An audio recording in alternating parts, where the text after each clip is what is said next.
We at the Brennan Center work on a whole host of issues, but central to our work, and something that we know Justice Brennan would approve of, or maybe does approve of, is our work on justice itself, on making sure that our criminal justice system serves the people, does not discriminate, does not magnify racial injustice, and reflects our constitutional values. And we believe at the Brennan Center, as so many people now from all across the political spectrum have come to believe, that mass incarceration is a moral challenge for the country, it is a racial justice challenge for the country, and it isn't necessary to keep our country safe.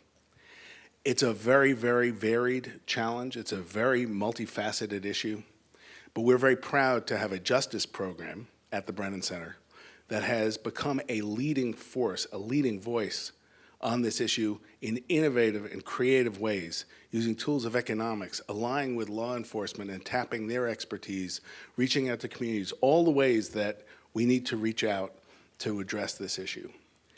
That's the topic of this conversation today.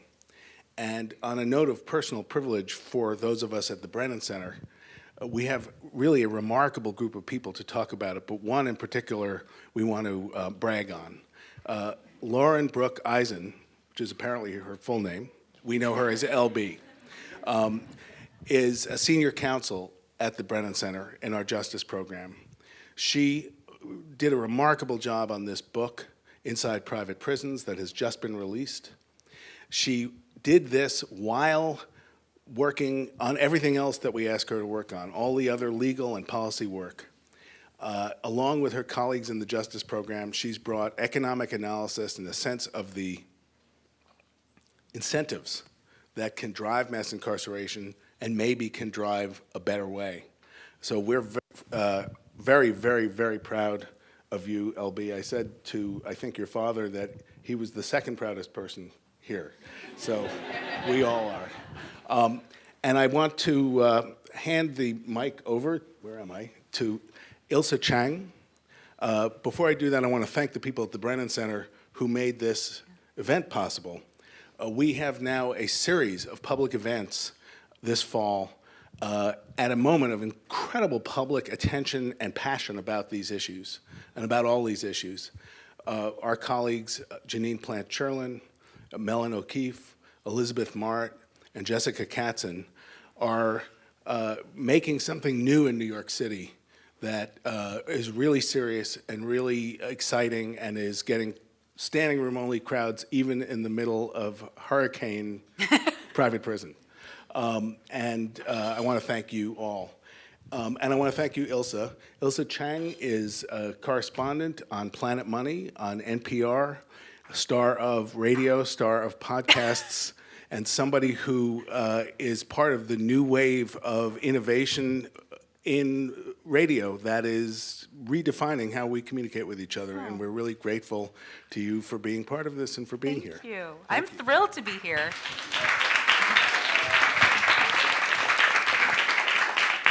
I was just telling some folks downstairs that I think it's so cool that the Brennan Center is this place that gives space for its members to pursue these passion projects. It took 3 years of research, 1 year of intense writing, something like that. And you really were, you would put in full days at work and then would continue to write when you got home. Well, I wrote at work as well. So. Even more kudos to the Brennan Center for giving you that space. So I think that's super cool. I am absolutely thrilled to be here.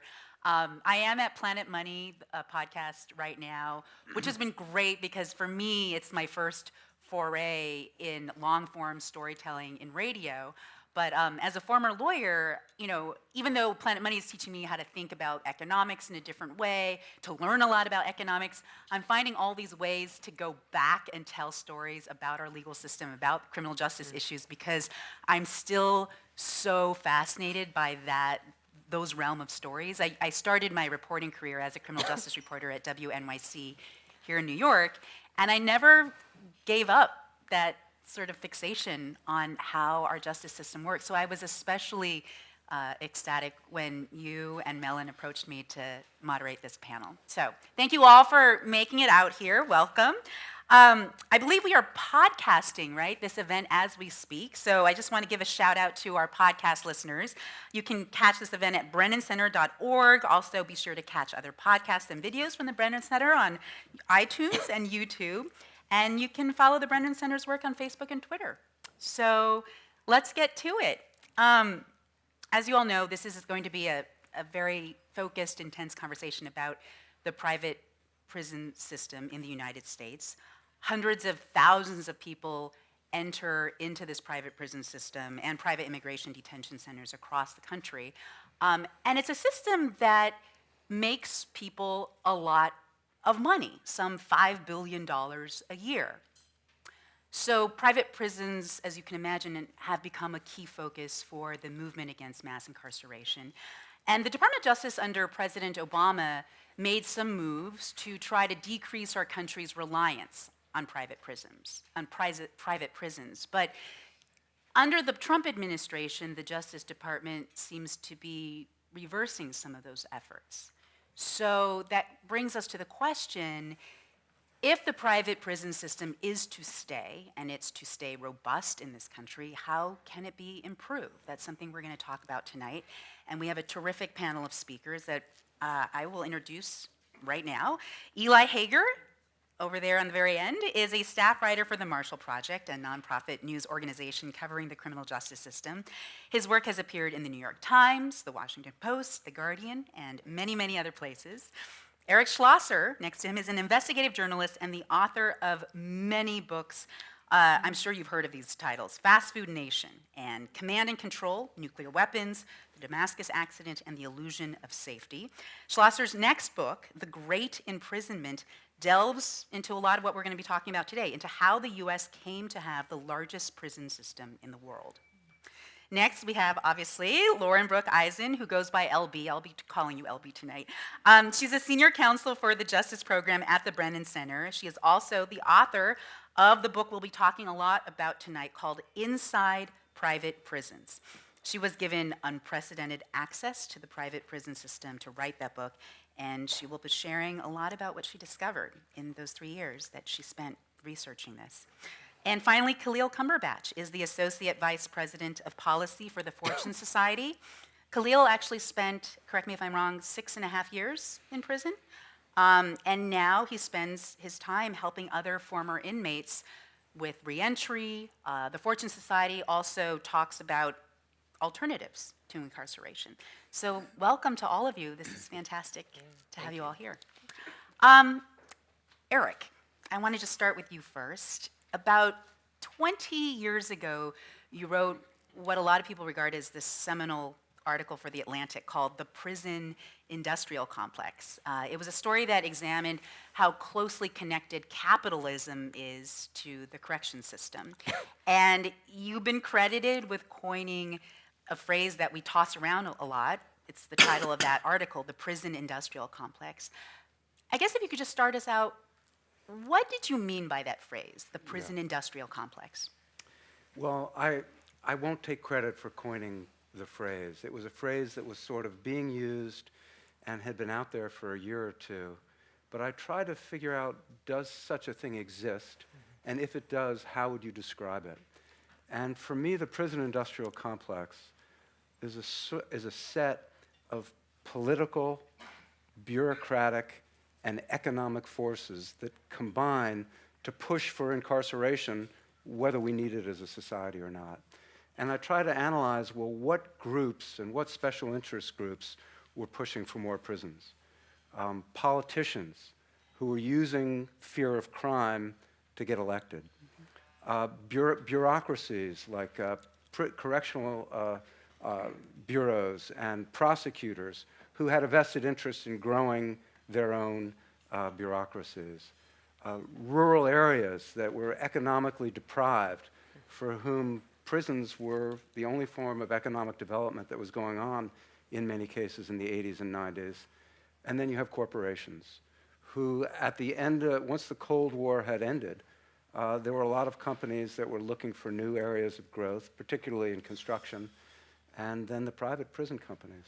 So how is it that the land of the free got the biggest prison system in the history of the world? And in writing about the prison industrial complex, it's not a conspiracy, in my view. It's not a group of people operating behind closed doors. It's just special interests that took hold of this subject for their own benefit and not for our benefit.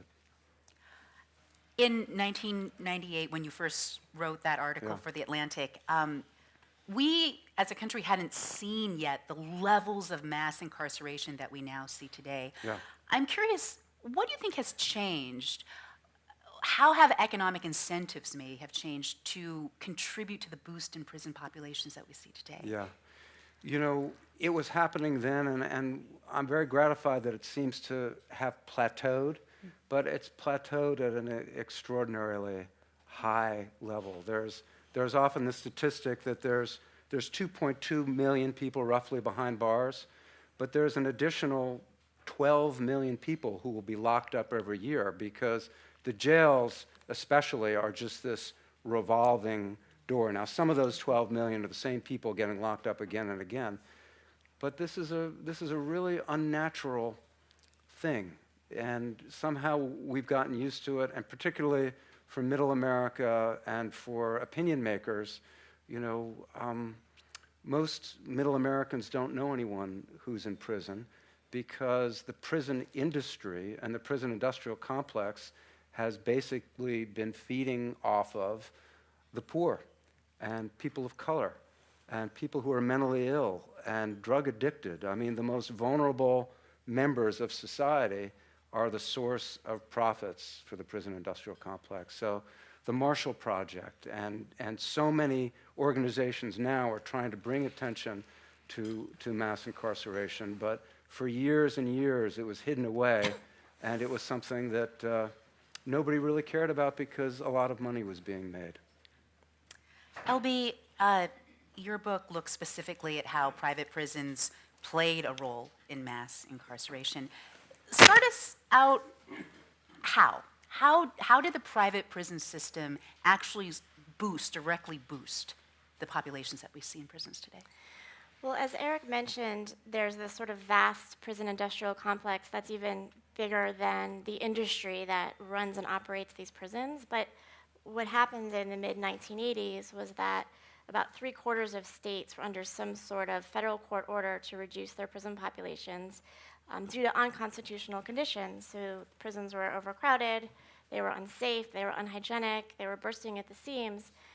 And policymakers didn't know what to do, state policymakers, federal policymakers, and they were sort of at this moment of, you know, how do we raise taxes to build more prisons? We're going to have to issue bonds, but we have to appear tough on crime, but nobody wants to pay taxes. And the private prison corporation emerged in terms of these corporations that actually operate prisons. Mm-hmm. And the first one on the scene was Corrections Corporation of America. It's now rebranded as CoreCivic. And I think what happened in Tennessee is a really great sort of moment, a storytelling moment. So in 1985, Tennessee was one of those states where the prisons were overcrowded, there were riots, there were escapes, and the Corrections Corporation of America made an offer to the state of Tennessee, and they said, for $250 million, we will take over your entire prison system for a 99-year lease. And it was a pretty unprecedented offer at the time, and Tennessee ultimately rejected the offer.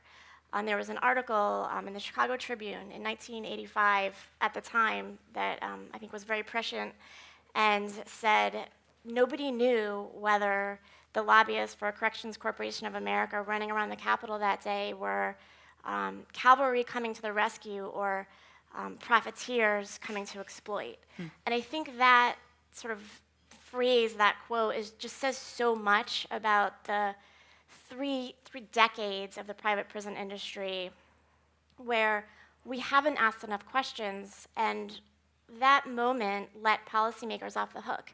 So they didn't have to ask the tough questions of, do we have too many people incarcerated? Are we sending too many people to jails and prisons who violate our criminal code? Are there alternatives to incarceration that would make more sense and that would be less costly?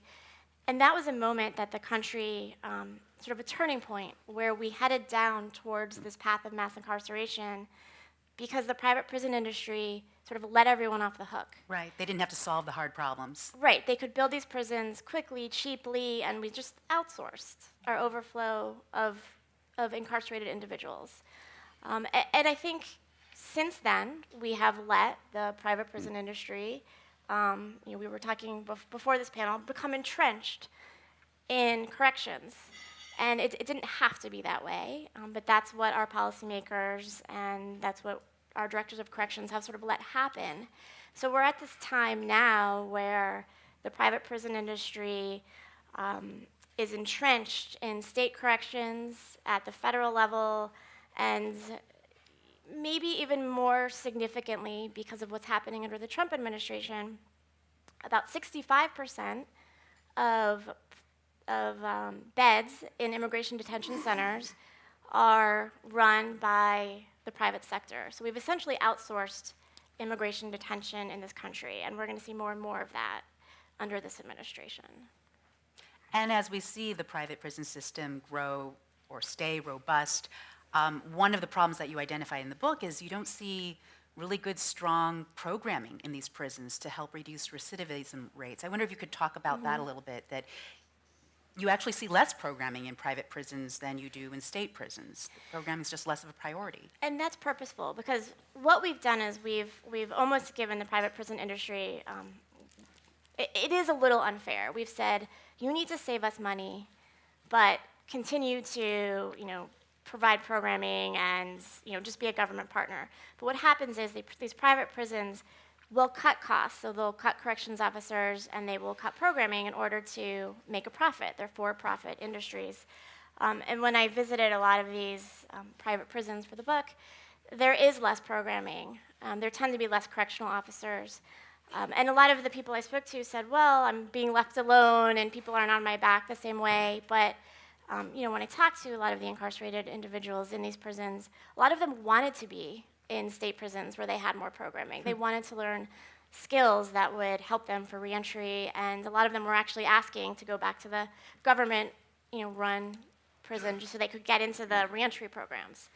So that is it's a severe problem. And then in terms of immigration detention, there's no programming. I mean, almost none.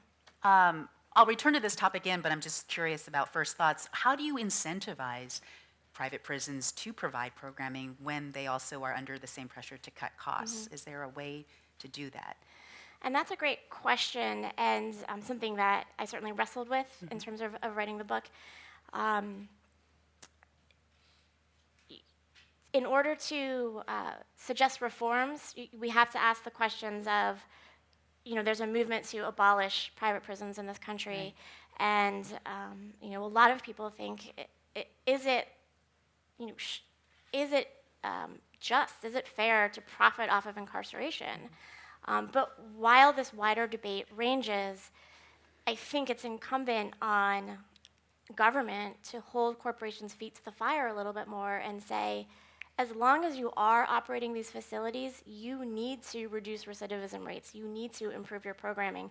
And so far, we haven't seen that. We haven't seen government write these tight contracts requiring more programming, requiring, the government's recidivism rate is 75%. About 3/4 of people who are released from prison return to prison within 3 years. Government's doing a terrible job of rehabilitating people who are behind bars. We really need to ask the private sector to do better. Eli, you kind of have an interesting vantage point into the private prison system. A lot of your journalism has revealed some horrible conditions that exist in the private transport system that services both private and public prisons. And there's one piece you wrote where I'm going to quote, this is just such an interesting quote. You wrote, "The conditions were so deplorable that at one point the prisoners on the bus all scribbled down their contact information on a fast food wrapper, hoping to reconnect later to sue the owner of the bus, Prisoner Transportation Services, which is the nation's largest for-profit extradition company. Can you just describe to people what you found? How bad were these conditions in, these are buses, I'm imagining? Yeah. Buses and 15-passenger vans. That's right. So one of the things we've been trying to do at the Marshall Project is look at some of the other sectors of the prison industrial complex that have been privatized. So it's not just private prisons. Commissary goods at prisons are privatized, and food services and medical services and phone services for people in prison to call home. And one of the industries that we found that hadn't been covered that much in the media was this private prisoner transport industry. And these are, as we said, buses and 15-passenger vans that ferry people across the country to go face arrest warrants in other states. And they often are on these 7-day, 10-day, 14-day journeys, individual people, because they zigzag all around the country trying to pick up other people at other jails along the way, because that's the cost incentives are such that you want to make really good time and you want to pack the vans with as many people as possible. So the conditions we found on a bus like that one were that individual people would be, on the bus for 10 or 14 days. They would be handcuffed at their wrists, waists, and ankles. They would be sitting upright the whole time, no way to sleep. They would never stop because the buses want to keep going to make more money. And so they often would have to urinate or defecate on the floor of the vehicle. They wouldn't be provided food and water all that often. They didn't have seatbelts, so they would careen around like pinballs because they were locked up like that. Women would be seated next to men, and we found over a dozen sexual assaults, likely because of that, on these vans and buses. And also people who were accused of murder were seated next to people who were facing non-payment of child support or probation violations, and everybody was just in there together. So these are the kinds of conditions that we found on the vehicles. And as a result of those conditions, we identified over 60 crashes on these vehicles, causing a dozen deaths. Because, as I said before, the incentive structure is such that these companies want to speed. They want to make really good time. And we also found over 50 escapes because the guards aren't trained, because they're not paid very well, and they didn't know how to take care of, people on the vans. And we also found, just in the past few years, 5 deaths of people on vans or buses operated by this one company, Prisoner Transportation Services, because oftentimes they would have a medical condition, but it would go neglected for the 5 or 7 days while they were on there. They had medication that they were supposed to get, and the company didn't give it to them while they were on the bus. So these were all the conditions that we found, and they were pretty much all a direct result of the companies wanting to shave time and make money, because the faster they went, the more money, the more pickups they could make, the more people they jammed on there, the more pickups they could make. And the less attention they paid to buying food and water and stopping for bathrooms, the more money they could make. So it was kind of all arising out of that. Did you get a sense that any lawmakers, either state or federal lawmakers, are hoping to make changes? Was, like, as a result of your reporting, did that do anything? Right. So actually, the week after our story was published, then Attorney General Loretta Lynch went before a Judiciary Committee hearing on Capitol Hill and was asked by a congressperson about our article and about whether the Justice Department would look into this industry, particularly because a law was actually passed in 2000 that set some broad guidelines for these companies. That law has only been enforced by the Justice Department once, despite all those crashes and escapes and abuses and deaths that I was listing before. And so the congressman asked Loretta Lynch whether the Justice Department would do anything about it, and she said she was launching an investigation. And we do know that the Justice Department, in the months following that, called a number of the victims and victims' families that we had written about in our article.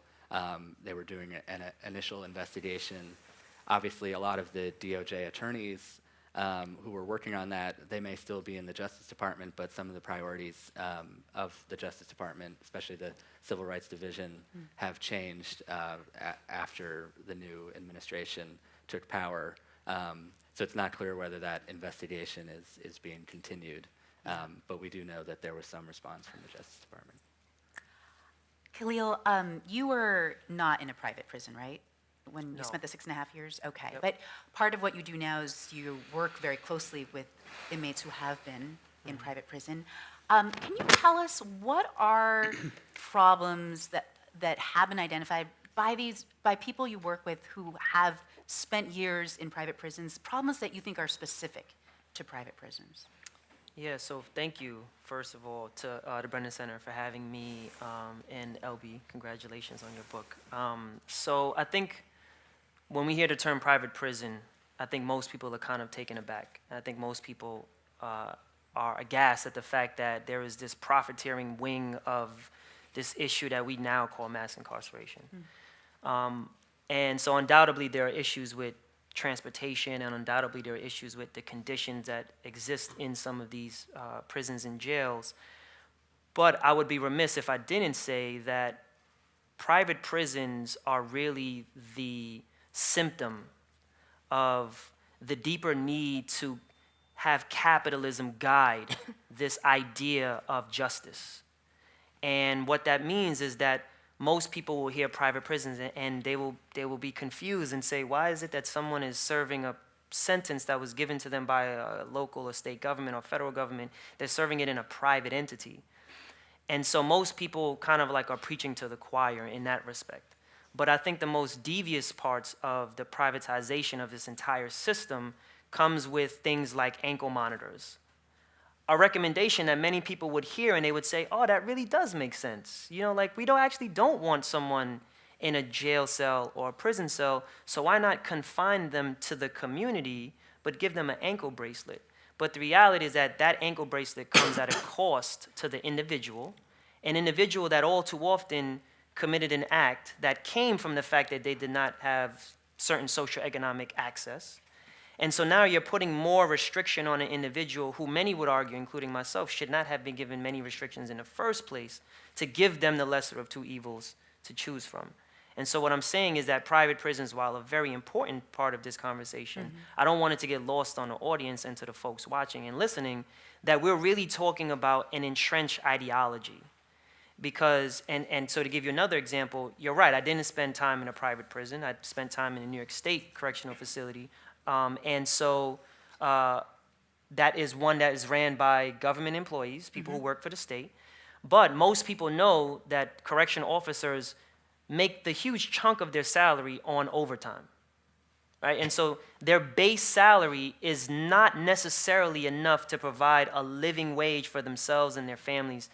And so what they do is they work tremendous amount of hours, and as we know with anything, as Eli can attest to in his reporting, that when you overwork someone and you exert them and you don't give them access to things like food and sleep, that they become groggy, they become aggravated, and so their temper is more quick to actually anger. And so I've seen this all too often in a public setting, in a public prison, but yet the ideology of capitalism is deeply entrenched in that entire system. And so therefore the effects of that are sometimes the same exact issues that we see in private prisons, where you have correctional officers Who are overworked, Is it they're worse violating. in private prisons? I mean, just isolating this one problem, overworked people who are working way too many hours in a row. Is that something you see more in the private prison system, the same? I mean, do you have a sense, or is it hard to? So I think that the issue exists more undoubtedly in private prisons. And the reason why is because, as we know, with a profit motive, it's always about driving down the overhead costs that you put forth, therefore to maximize your profits. And so if a part of driving down that overhead cost is to limit the amount of, or to completely eliminate the amount of training that your staff would get before you actually put them in the field, then that's exactly what happens. And so what happens is most correctional officers won't have the training or the wherewithal or even the experience in many respects to treat people like human beings What limited training they do get, they may even be told to treat people the opposite of that. And so, yes, the issue is more existent in private prisons. But again, I would be remiss if I was not an advocate tonight and say that those same conditions do exist in public settings, and that prisons, while they do have those conditions, that we see a lot of those issues in jails across the country. And so there is a distinction to make between prisons and jails. One of the stated goals of our correction system is to rehabilitate and to prepare people for life after prison. Again, just speaking about private prisons specifically, what can this system do better to prepare incarcerated individuals for life outside of prison? Is there something that you would want the private prison system to focus on? I mean, I think humanizing individuals in general is probably the most underutilized aspect of this entire thing. And so, for example, the Department of Justice, the Federal Department of Justice, under the previous administration, said that they wouldn't use the terms inmate or convict or felon when referring to people that they are serving. Oh, so I shouldn't And use so- the word inmate. I didn't realize that. No. What I'm saying, Oh. well, you definitely should not. I'm not gonna wordsmith what you're saying. But what I'm No, I'm saying is curious, that yeah. if the U.S. Department of Justice said that and their exact reasoning, and it came from Loretta Lynch herself, was that they understand that those terms come with connotation that is not positive, and more importantly, it only perpetuates a stigma about the people that we're talking about. So when we talk about conditions in these facilities, it's hard for people to understand that, yes, we are talking about someone who may have committed a felony, because surprise, surprise, there are also innocent people in jails and prisons.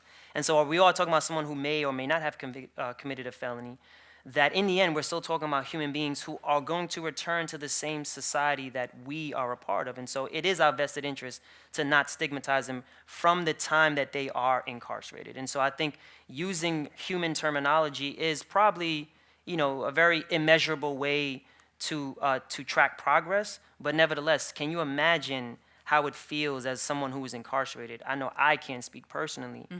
About being acknowledged as a human being as opposed to a number or a conviction type. And so, for example, as opposed to me, because I was convicted for robbery in the first degree, and so instead of someone referring to me as an inmate or a convict or a felon or a robber or a thief, referring to me as a human being by my name, by my first name, acknowledging that while this is a part of my life, that I'm actually a whole human being, and as a human being, I'm capable of making mistakes. I think that is something that would speak volumes to any system in general, whether it's the criminal justice system or the education system, about how we speak about the individuals that we're here to serve. Okay. So just from my own information, when I refer to someone who is now currently serving a sentence in prison, do I say incarcerated individuals? Yeah, I think incarcerated individuals, people, individual, human being, man, women, person who is serving time, person who's been convicted of a crime, person who has been convicted of an offense that forces them to register. Okay. There's different terminologies, but irregardless of whatever you use, that you do start with human-centered language, because it does shift the perception. Yeah, I can see that. All right, so I will start trying that as we speak tonight. Eric and LB, I know that you guys have debated whether there is even room in our society for private prisons. I'm curious, what is your take, Eric? Should we just eradicate the whole private prison system and not even focus on how to improve it? If we could have our way, in the fantasy I'll get back to your earlier question about rehabilitation. Yeah. I think the best way to help people out who have violated the law is not to send them to prison in the first place. Prison is not a good place to help people change their lives.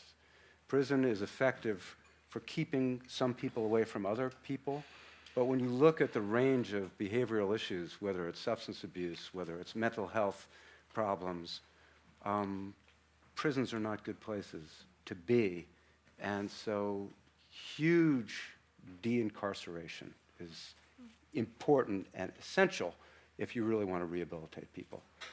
I oppose all private prisons. I want to just throw in a little historical note, because my background academically is history. When the private prison industry arose in the 1980s, they presented private prisons as this new, innovative, great new idea that would rely on market forces. And the reality is that most of 19th century corrections, in one way or another, had to do with private companies. In the North, in New York State, people who were in prison were handed over to private companies to work in factories. In the South, after the Civil War, African Americans were leased out to corporations, and there's a wonderful book on that subject called Worse Than Slavery, because the conditions under convict leasing were worse than slavery. And I also think it's really important that for African Americans, up until the Civil War, the criminal justice system was entirely privatized. And, you know, punishment was meted out by the slave owner without any, lawyers. It was, so in the early 20th century, there was a movement away from allowing private interests and corporations in the criminal justice system because of a century of incredible abuses. So the notion that privatized corrections is a new and wonderful idea is really an ahistorical argument. And there's no question that there are some private prisons right now in the United States where the conditions are better than in some public prisons. But that's really a condemnation of the public prisons and not an argument that the private prisons have done a good job. As it was said, I mean, the private prisons make their money by cutting the wages of their staff. There are some private prison officers who are earning $8 an hour, just above Wow. minimum wage. And it's hugely disrespectful to people who go into the criminal justice system with notions of public service. And I've met all kinds of administrators and wardens and officers who genuinely care about their work and aren't there just to make money. And it's hugely disrespectful to their public service to argue that a private company is going to do it better. What the private companies do much better is paying their executives extraordinarily high salaries. And there's a head of a private prison company that has his own corporate jet where he flies politicians around this country on his corporate jet. And somehow there's something wrong about earning that money, as I said earlier, off the poorest, weakest, most vulnerable people in this society. What about you, LB? Do you think there is a place in our country for a private prison system? Or like Eric, do you think that there's something just completely antithetical about a profit motive and a correction system? So in the book, the book looks at the human element of incarceration, and as Eric said, we have 2.2 million people incarcerated. Everyone in this room knows we have 5% of the world's population and 25% of the world's prisoners. I mean, we incarcerate more people than anyone else on the planet. Jeremy Travis is in the room who issued a wonderful report looking at the causes and consequences of mass incarceration. And it's because of our policies. It's not because the people in the United States violate the criminal code more than in other countries. We have a system of mass incarceration in this country, and the real problem with private prisons, we can compare conditions of confinement, we can compare cost savings, all of that. In the book, after doing all of this research, I found that it is a huge, significant barrier to de-incarceration in this country. And for the people in this room and across the country who are serious about reducing our prison populations, who think that prisons are not the right place for so many who violate our criminal code, the private prison industry and the vast prison industrial complex, I'm talking about JPay, that, Apple of the prison system, and Aramark that provides the food, and these private healthcare companies and the video conferencing companies that charge $10 so someone can visit their family. on video visitation. All of these companies are making so much money off of incarceration that it is almost virtually impossible to eradicate mass incarceration because the profit motive is so entrenched in our system of mass incarceration. And that is significant. And the book does make recommendations for how to improve conditions of confinement, how to improve transparency, how to actually require corporations to reduce recidivism rates. But that's in a world where, like today, we have private prisons. We know we can't snap our fingers, they will not go away tomorrow. The Trump administration is signing new contracts for private companies to build, run, operate immigration detention centers. While we have the private prison industry, the onus is on us and the government to improve the conditions of confinement and make those people's lives better. But if we're talking about reducing mass incarceration, we have to get the profit motive out of incarceration. I also want to make clear that LB and I really, I think, don't disagree on this issue, which was the beginning of that question. And her book is wonderful, and it looks in a practical way at these existing huge corporations that are housing a couple of 100,000 people right now, and what sort of questions do we need to be asking them, and what sort of demands do we need to be making of them right now. So I think the book is extremely reasonable, accepting what exists right now. And the stock prices of the private prison companies soared when Donald Trump was elected president. So there's no realistic possibility of getting rid of them next week. Right. But on a philosophical level, I completely oppose them. And mass incarceration, if mass incarceration is shameful, to me, this is one of the most shameful aspects of it. I just wanted to give a reminder to those who are listening to this conversation on the podcast. We're talking about private prisons with NYU Law School's Brennan Center for Justice, and we are joined by Eli Hager, Eric Schlosser, Khalil Cumberbatch, and Lauren-Brooke Eisen. I'm Ailsa Chang. You can follow NYU Law School's Brennan Center for Justice on Facebook and Twitter, and check out their videos and other podcasts on the website brennancenter.org. All right, thank you. That was just a little commercial break there. I want to